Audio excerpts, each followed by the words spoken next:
Hello जी, जय बद्री विशाल, राधे राधे, सत श्री अकाल, नमस्ते, प्रणाम आप सभी को। मैं अवंतिका आप सभी का स्वागत करती हूँ देवभूमि उत्तराखंड के 4 धामों में से एक बद्रीनाथ धाम से। और आशा करती हूँ कि भगवान बद्री विशाल जी की कृपा से आप सभी लोग ठीक होंगे। मैं भी एकदम बढ़िया हूँ। और आज जो है सावन के महीने का लास्ट सोमवार है, तो हम लोग आए थे भगवान आदि केदारेश्वर जी में शिव शंकर भोलेनाथ जी पे जल चढ़ाने के लिए।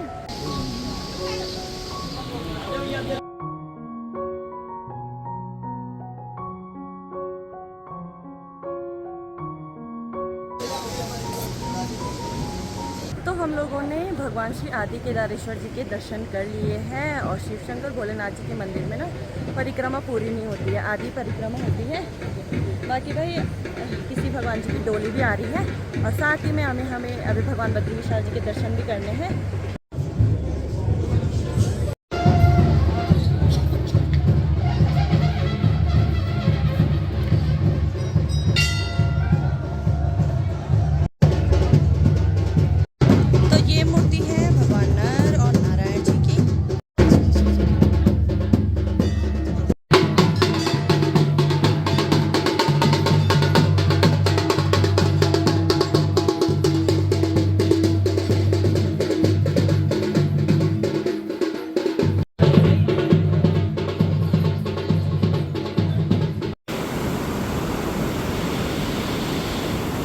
तो मंदिर से घर आने के बाद हम लोगों का नाश्ता भी हो गया था। और नाश्ता करने के बाद घर का वही जो छोटा मोटा काम रहता है वो हुआ।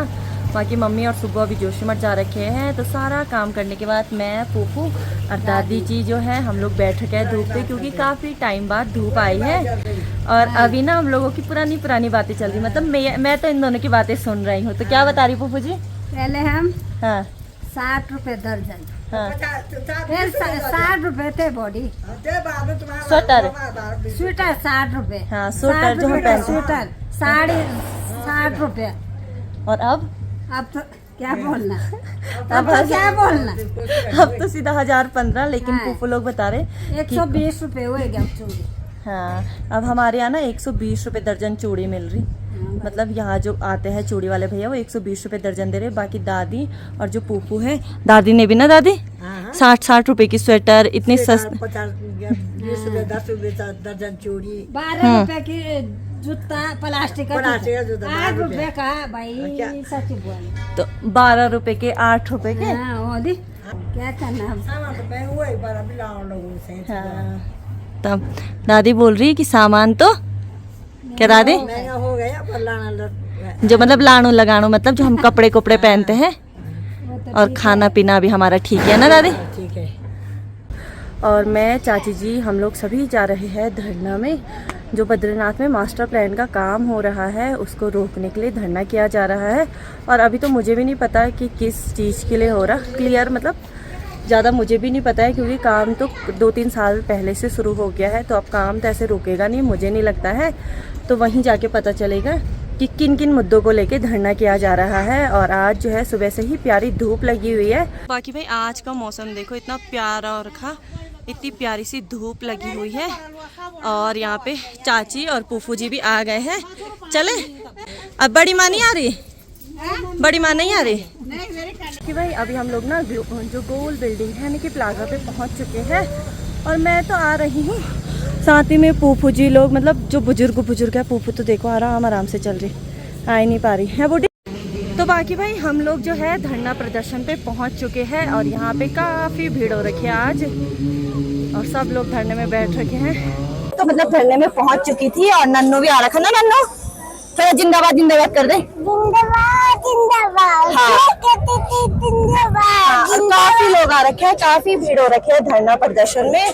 और इस धरने को मतलब लगभग 7-8 दिन तो हो चुके हैं। और इतने बुजुर्ग महिलाएं भी आ रखी है भाई, कई बुजुर्ग भी है।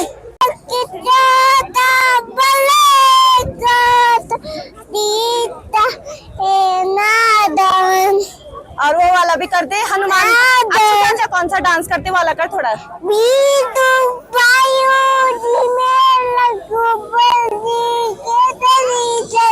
हम लोग ये लड़ाई अपने लिए लड़ रहे हैं, हम किसी दूसरे के लिए नहीं लड़ रहे हैं, लड़ाई अपने लिए लड़ रहे हैं। हम लोग जो है भगवान बद्री विशाल के मंदिर को, उसके धाम को बचाने का एक प्रयास कर रहे हैं। जो एजेंसी यहाँ पे मास्टर प्लान यहाँ पे आया और कहा गया कि हम यहाँ पे बहुत अच्छा बना देंगे, बहुत सुंदर बना देंगे और बहुत ज्यादा यहाँ पे प्रोटेक्ट कर देंगे, लेकिन समस्या ये हो गई है कि प्रोटेक्शन तो दूर की बात है, जो पिछले हजारों सालों से जो दीवारें बनी थी, जो प्लम बने थे नदी के किनारे, जो मकाने बने थे, उनको ध्वस्त किया गया और उसका परिणाम आप सामने देख रहे हैं। गांधी घाट की स्थिति, मैं बार बार इसलिए बोलता हूं कि गांधी घाट बचा रहेगा तो मंदिर बचा रहेगा। अगर गांधी घाट पे कोई भी आंच आती है तो वहां पे हमारे तप्तकुंड है और 5 धाराएं हैं और सबसे बड़ी 5 शिलाएं हैं। अगर वो नहीं रहेगा तो फिर बद्रीनाथ के मंदिर को भी बहुत नुकसान हो सकता है। भाई नदी का पानी जब कम होगा तब तक बढ़ गया तो क्या होगा, बहना तो नहीं चाहिए ना। कम से कम कई साधन होते हैं, आजकल वैज्ञानिक हो गए, बहुत सारे साधन है, तो इसका मतलब आप उस पर ध्यान नहीं दे रहे हैं। और मैंने देखा कि 9 दिन के आंदोलन में रोज ये बात बोली जा रही है, फिर भी जो है कोई भी कार्य उस दिशा में एक बूंद भी कार्य नहीं हो रहा है।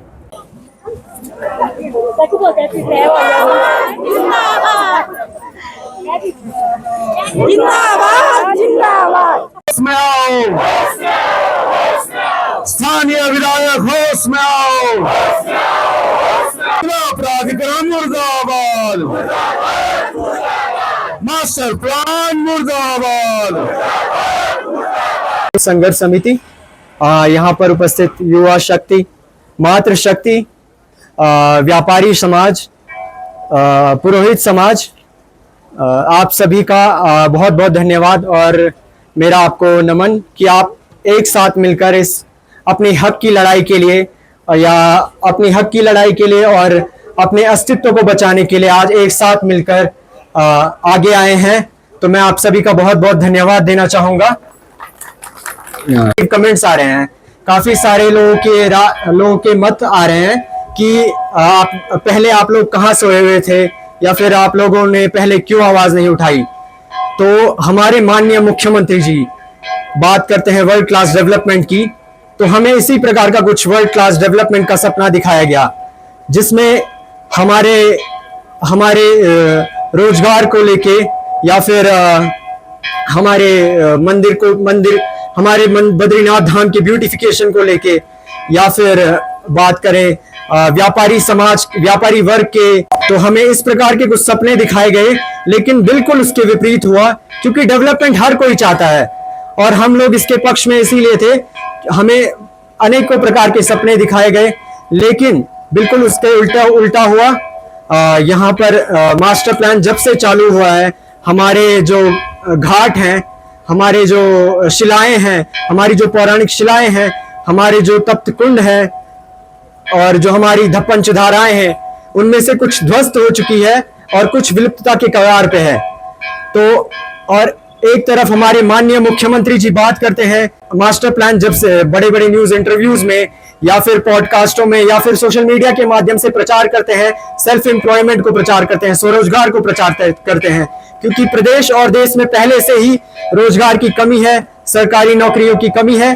तो वे एक तरफ से स्वरोजगार को प्रमोट करते हैं और दूसरी तरफ जहां के युवा, जहां के स्थानीय जनता आज से नहीं दशकों से स्वरोजगार करती आ रही है, उनके स्वरोजगार पे ताला लगा दिया जाता है। सरकार बात करती है लोकल इकोनॉमी बूस्ट करने की और दूसरी तरफ यही सरकार लोकलों के लिए इतने तगड़े नियम कानून और इतने कठोर नियम कानून बनाती है कि लोकलों के लिए रोजगार, लोकलों के लिए होटल चलाना, लोकलों के लिए किसी भी प्रकार का व्यवसाय करना मुश्किल हो जाता है। तो ये सरकार का मैं दोगलापन मानूंगा और कहीं ना कहीं बहुत ही बड़ा फेलियर इस बात का भी मानूंगा। जब किसी भी प्रकार की संचार व्यवस्था नहीं थी बद्रीनाथ में, जब किसी भी प्रकार का प्रशासन नहीं था, तो हमारा पुरोहित समाज जन जन तक बद्रीनाथ धाम का महात्म्य हमारे पुरोहित समाज ने बताया था। और जब किसी भी प्रकार के संसाधन नहीं थे, कोई रिसोर्सेज नहीं थी, कोई कनेक्टिविटी नहीं थी, उस समय भी हमारे स्थानीय, हमारे पितरों ने, हमारे पुरखों ने यात्रियों, उस समय भी यात्री आते थे और हमारे पितरों ने यात्रियों के लिए भोजन व्यवस्था या फिर आवास व्यवस्था बिना किसी रिसोर्सेज के की थी। और उस वक्त भी यात्री अच्छी यात्रा चलती थी। मैं ये कहना चाहूंगा बद्रीनाथ धाम की भव्यता और दिव्यता यहाँ के स्थानीय लोगों से है, यहाँ की शिलाओं से है, यहाँ के तप्त कुंडों से है, यहाँ की पंचधाराओं से है, यहाँ के हिम शिखरों से है, ना कि एक कंक्रीट के जंगल से है। अगर आज हम अपनी किसी भी सूत्रीय मांग को ना मनवाने से पीछे हटते हैं, तो शायद आने वाले टाइम में हमें अपनी मर्जी से जीने के लिए भी यहाँ अर्जी देनी पड़ेगी। धन्यवाद।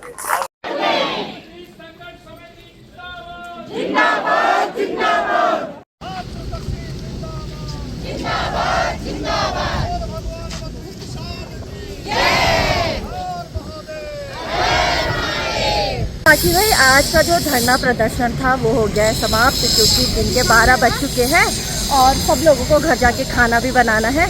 मैं तो चलो मम्मी घर पे है, क्योंकि मम्मी नहीं आ सकती है धरना में, तो पुप्पू लोगों का तो काम है ना। पुप्पू खाना बनाना, बच्चे गाय बच्ची है, भी आना ही है, हाँ, खाना भी बना, घर भी देखना, क्योंकि ये तो हमारी खुद की लड़ाई है ना, अपने जगह जमीन के लिए, अपने अस्तित्व के लिए। तो दिन के टाइम पे धरना प्रदर्शन से आने के बाद अभी हम लोगों ने खाना भी खा लिया है और मम्मी लोग चाची लोग सब नीचे चौक में बैठ रखे हैं। मैं आई हूँ छत में और यहाँ पे ना चाची ने भी, खैर मम्मी ने भी जो टगर नहीं रहता वो सुखाने के लिए रखा है। ये है टगर, मैंने पहले भी दिखाया, उस दिन चाची ने भी पांडुकेश्वर में डाला था, फूफू ने सॉरी। और ये चाची का है ना, जब शुरुआत में सिलाते हैं तो हरा रहता है एकदम, और भगवान जी को ना सबसे प्रिय इसकी खुशबू रहती है, बहुत ही ज़्यादा खुशबू आती है। जैसे मेरे हाथ पे भी अब खूब खुशबू आएगी। तो शाम का टाइम है, शाम के 6 बज चुके हैं और मैं आई हूँ फिर से जो है नेगड़ी के साथ, नेगड़ी गांव की तरफ आई थी, तो नन्नू को मिलने भी आई हूँ। और मैं नन्नू को मिलने जल्दी आ गई थी, फिर आधे रास्ते तक नन्नू को भी लेने गई, क्योंकि नन्नू जा रखा था घूमने के लिए। नन्नू नन्नू यहाँ आना, अपनी साइकिल दिखाओ सबको, दिखाओगे? आ जाओ। ये किसकी साइकिल है? ये किसकी साइकिल है? घूमने कहाँ गए थे आप? ऊपर। जिंदाबाद जिंदाबाद कैसे करा नन्नू ने? हाथ से करना पहले तब।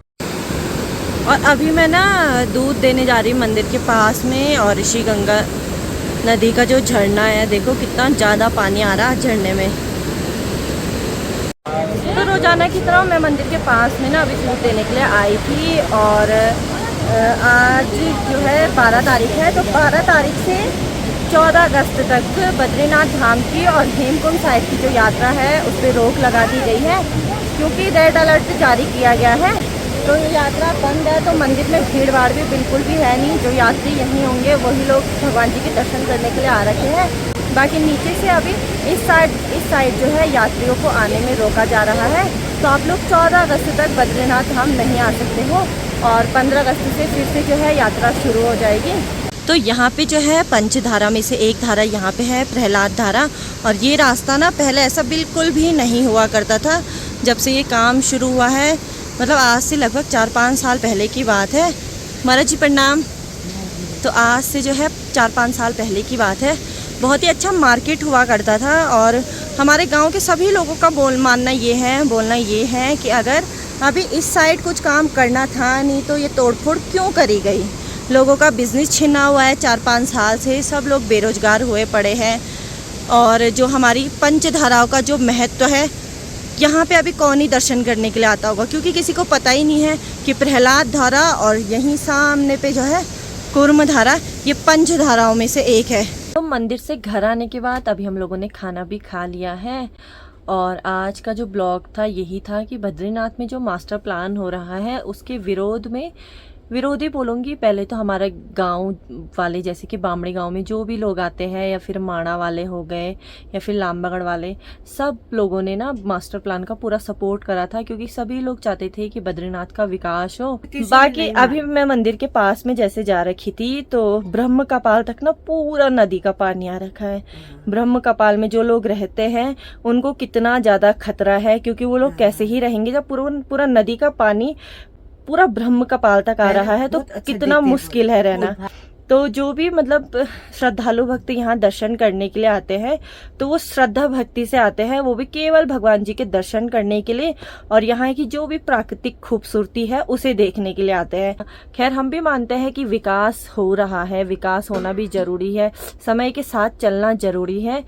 तो अब आप लोग मुझे अपनी राय जरूर देना। बाकी मुझे ऐसा लग रहा है कि अब ये आंदोलन चलता ही रहेगा, क्योंकि अगर जल्दी से जल्दी सरकार द्वारा कुछ निर्णय नहीं लिया जाता है, क्योंकि यहाँ के जो लोग हैं उनका रोजगार पूरी तरह से मतलब एकदम ठप हो रखा है, पहली बात। दूसरी बात, जो यहाँ की मतलब परंपरा है, जो भगवान के प्रति सभी की आस्थाएं हैं ना, तो उनमें बहुत दिक्कतें आ रही हैं। भगवान हमारा जो मतलब हमारे जो कुबेर भगवान जी है, तो उनकी जो उनका जो रास्ता है वो रास्ता ही तोड़ दिया गया है।